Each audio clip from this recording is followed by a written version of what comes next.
This was back in 2019. I was 21 years old. We were in her living room, around 3 in the afternoon. There was a vase of artificial flowers on the coffee table, those really shiny ones, you know? My mom spoke loud enough for me to hear, even though I was in the next room, listening to music with headphones on. "She's so fragile, she needs to be taken care of." She said that to about 23 relatives who were gathered there. At the time, my miscarriage was our secret, something very private. I'd confided in her to keep it. And she turned it into a spectacle for the whole family. Intimate fears exposed like it was a soap opera. Something inside me broke at that exact moment. I'd gone there for lunch, like I did every Sunday. I grabbed my purse that was hanging on the chair, left the room I'd gone into to rest for a bit, and went to the living room, where she was sitting with the group. I stopped at the doorway, didn't want to just walk in. She looked at me. She was silent for a while. Then she said, in that voice she used to make everything sound more dramatic, what happened to her was very sad. She didn't explain anything, just that. I stayed quiet for a few seconds, processing. I picked up my purse again, got up from the chair I was on, and went to her bedroom, closing the door very slowly. I remembered other times. When I was 15, she talked about a bad grade I got in math. She told the neighbor, Donatsida, who was passing by at the time. I heard everything from the kitchen, while I was washing dishes. I stayed quiet, no reaction. Later, she came to talk to me, said it was for my own good, that she needed to alert people. The gossip always happened, and she always found an excuse. When I was 18, she commented on my boyfriend to her aunt, Aunt Helena. I was in the garden watering the plants, and heard their conversation through the window. She said he wasn't good for me, that I would get hurt. I broke up with him the next day, without much explanation. When I was 19, she talked about my college plans with her cousin Carol. I was studying in my room, the door was a little open, and I heard. She said I wouldn't get into medical school, that I should choose something easier. I changed my major later to business administration. It always ended up like this. I let it slide. I pretended everything was okay.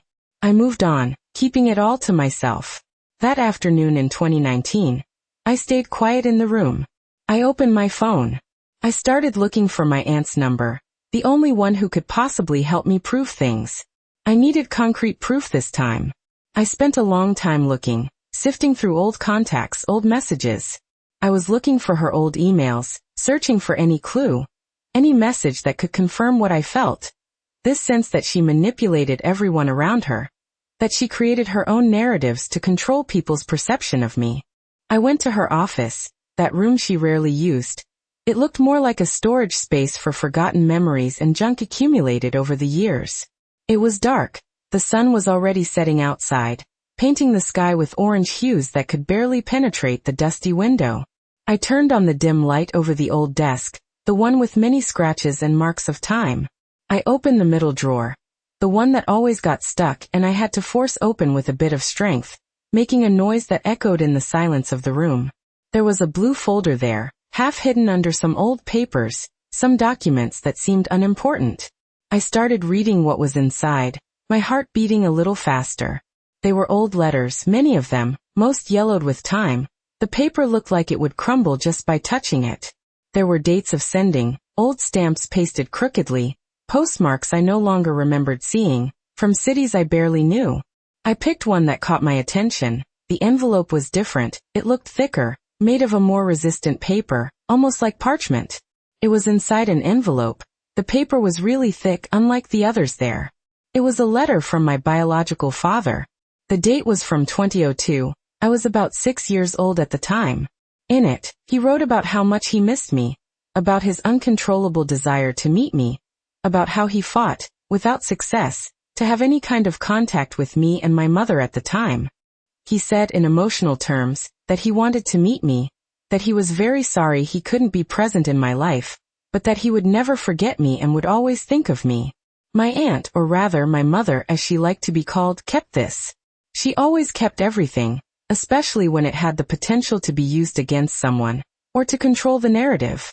This was the first concrete evidence that she knew more than she let on, that she withheld crucial information from my life, constructing a false version of reality. I took a photo of the entire letter, with the envelope and his name, which I didn't even know visible, so there would be no doubt. I put the letter back in the folder very carefully, but the document I really needed to find was still far away, I felt. I picked up another folder that was nearby, this time yellow, with some pencil markings on the cover, some acronyms that made no sense to me at the time. I started looking for more documents inside, with growing anxiety. There were more papers there, old bills, receipts for purchases she made, credit card statements, but also something more important, something that made me breathless, that made the ground disappear beneath my feet. I found a blood test. It was a paternity test. It was dated 2003, 1 year after my biological father's letter, but perhaps even more important. It showed his name, her name, and my name, all printed there in black and white. The result was conclusive. He was the father. There was no doubt. The probability was 99.99% certain. She knew all of this. She knew who my father was from the beginning and lied to me my whole life about it. She invented a story, said he was an irresponsible guy, that he didn't want anything to do with me, that he had disappeared. Damn. She lied the entire time about my origins, about who I was, about half my story, about the fundamental truth of my existence. I picked up my phone again. My hands were trembling a little, but I knew I had to document everything. I took photos of the paternity test, every detail, every signature, every number, every result. I saved the photos in a secure app that only I had access to, a digital vault with a password. I started looking for the last document I needed, something that would confirm everything I suspected, something that would explain why she did all this. What was the motive behind so many lies and manipulations? There were a few more folders there. Time was running out and I had to leave before someone arrived and saw me rummaging through her things, like an intruder. I needed to leave, but first I had to find that last piece of the puzzle, the one that would close the cycle of lies. I opened another drawer. This one was deeper, almost at the bottom of the furniture. There were a lot of things there, things I didn't recognize, but at the bottom, hidden under some old towels, a hardcover notebook. I opened the notebook carefully. They were notes, a diary. The handwriting was hers, unmistakable. I started reading the first pages, with a bad feeling. As if each word was another brick in the wall of lies she had built around me. The first entries were about trivial things, the weather, the neighbors, the price of things at the market. But soon the tone changed. She started talking about my biological father, not in a loving way, but with anger, with contempt. She wrote about how he was a freeloader, irresponsible, who wanted to take advantage of her and the family. She described him as someone worthless, who didn't even deserve my blood. There were dates that matched the letter I found, but her version was completely different. She wrote about how she kicked him out, how she threatened him, how she prevented him from getting close to me. There was pure rage in her words, a rage I had never seen directed at anyone, but that seemed genuine. I kept reading, turning the pages with my hands still trembling, trying to understand what motivated so much hatred. I started seeing mentions of my adoptive father, the man who raised me, the father I always knew. She wrote about how he was a good man, a hard-working man, who truly loved me, and how it was better for me to have grown up with him. She talked about how she did a favor for everyone, for me, for him, even for my biological father, by separating me from him. There was a tone of self-pity, of someone sacrificing themselves for love, but beneath that, I felt the coldness, the manipulation. She described herself as a heroine, a protector, who made the difficult but necessary decision for my own good. With every line, more questions arose in my head. Why did she do this? Why invent everything? What did she gain from it? I began to realize that the diary wasn't just a record of facts, but a way for her to justify her actions to herself, to build her own truth. I found passages where she talked about how my biological father tried to contact me several times, how she ignored the letters, the calls, the attempts to get closer. She described how powerful she felt having this control, deciding who I could meet and who I couldn't. There was a perverse satisfaction in her words, as if she were proud of having managed to keep him away from me. I kept reading, more and more shocked, trying to absorb it all. Her anger with my biological father seemed to stem from a trauma, a deep disappointment, But she channeled it all destructively, using me as the central piece. She saw herself as the victim, but deep down, she was the one causing the pain, the one creating the wounds. On one of the last pages, she wrote about the day the paternity test was done. She described my reaction, my fear, and how she used it to convince me not to want to meet my biological father, saying it would be a disappointment to me. She wrote that she did it because she loved me, that she wanted to protect me from pain and rejection. But what I felt reading it wasn't love, it was control. It was her need to be the only important figure in my life, to have power over who I was and who I should know. I felt an immense urge to scream, to throw that notebook away, to destroy that facade she had built. But I took a deep breath, remembered the photos I had taken, the evidence I had. I picked up my phone again and started photographing the most important pages of the diary, each statement, each justification, each confession. The sun had completely set, and the only light was that dim desk lamp, casting long, distorted shadows in the room. The silence was almost deafening, broken only by the sound of the phone's camera shutter. I needed to get out of there, go home with that proof. What I would do with all of it, I didn't know yet, but I felt that something inside me had changed forever.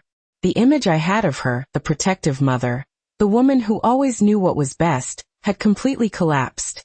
All that remained was the manipulator, the controller, the liar. And the truth, however painful, was there in my hands, recorded on my phone. I closed the notebook, put it back in the drawer. I felt the creak of the wood. I left the office in silence, turned off the light, and closed the door slowly, trying not to make a sound. The night outside was dark, but inside me, a terrifying clarity began to emerge. I got home. I threw my purse on the floor. I didn't have the strength to put it in its usual place. I stood in the living room for a while, just trying to process everything I had discovered. The house looked the same, but for me everything had changed. Every object, every corner, seemed to carry the weight of those lies. I remembered the photos on my phone, the digital vault, the diary pages I had photographed. I had the proof. I knew the truth. But the question was, what to do with it? The night wore on, the silence broken only by my own racing thoughts. I decided I needed to confront her. I couldn't let this go, not after a lifetime of being deceived. The idea of facing her made my chest tighten, but the anger and the need for answers were stronger. I picked up my phone again, opened the messaging app. I took a deep breath, typed, "We need to talk. Now. At your place." I sent it. I didn't wait long. The reply came almost immediately. "What happened? Is something wrong?" The naivete in the question sent a shiver down my spine. I replied, "Yes. Something happened. And you know exactly what it is." A silence followed. I knew she was thinking, calculating, trying to figure out what I had discovered. Minutes later, another message. "Come over. I'm waiting." I grabbed my car keys. My hands were still trembling a little, but I was determined. I drove to her house. The drive seemed longer than ever. Her car was in the garage. The lights were on inside the house. I parked, got out of the car, and walked to the door. The air was heavy. The night seemed to conspire with my state of mind. I took a deep breath one more time and rang the doorbell. The door opened almost instantly. She was there, with that smile I knew so well, but which now seemed fake, forced. Uni. What's wrong? You look pale." Her voice was calm, but I saw a disguised apprehension in her eyes. I went inside. The familiar smell of the house, which once brought me comfort, now seemed suffocating. I went straight to the living room, where she used to keep important documents. She followed me hesitantly. "What are you looking for?" she asked, her voice a little more tense now. I didn't answer. I opened the drawer where I had found the diary. She stood there, watching. I took the notebook out of the drawer, held it in my hands. She recognized it. Her face turned even paler. "Where did you get that?" she asked, her voice almost a whisper. "In your office." "I know everything," I said, my voice firm, but filled with emotion. I placed the notebook on the coffee table. She looked at it, then at me, her eyes wide. What did you read?" she stammered. "Everything. I know about my biological father. I know you lied to me my whole life.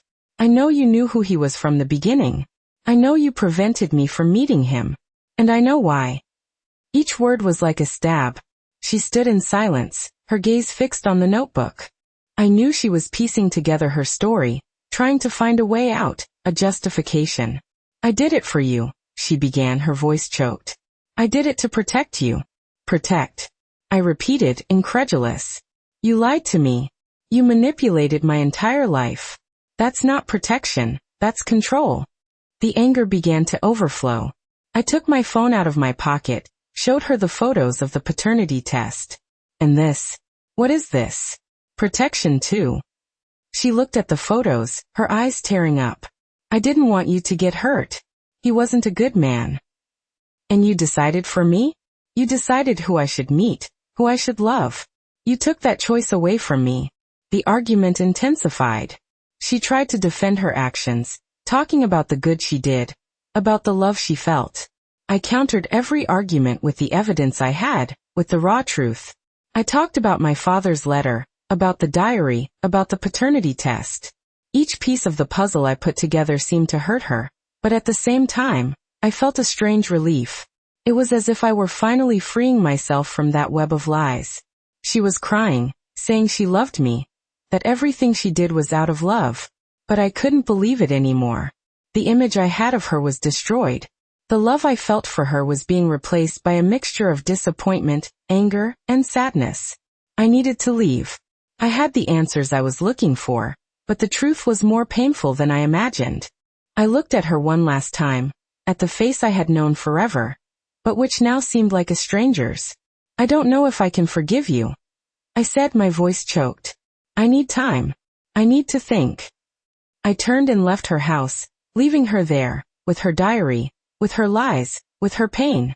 The night air, previously heavy, now felt lighter. I had faced the truth, and even though it hurt, I was free. The following days were a blur. I went to work, came home, but it was like I was on autopilot.